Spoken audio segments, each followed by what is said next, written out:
దానికి నాకు చాలా బాధగా ఉంది. వాళ్ళ ఫ్యామిలీ మెంబర్స్ని మనశ్శాంతి దొరకని నేను కోరుకుంటా. Very sorry for what happened. ఇంకేం 2 రోజుల్లో మన సినిమా రిలీజ్ అయిపోతుంది. బాలకృష్ణ సార్, మీలాంటి ఒక లెజెండ్తో వర్క్ చేయడానికి మిమ్మల్ని మీట్ చేసే ముందు I was very nervous sir.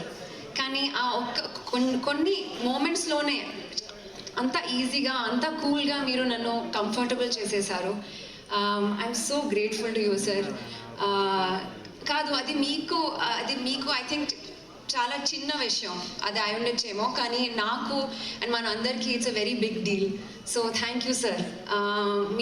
మీలో ఒక ఇన్నోసెన్స్ ఉంది, ఒక చైల్డ్ లైక్ ఇన్నోసెన్స్, క్యూరియాసిటీ ఉంది. అండ్ అంత పెద్ద star, even though you're so huge sir, you're so down to earth. And ఎందుకు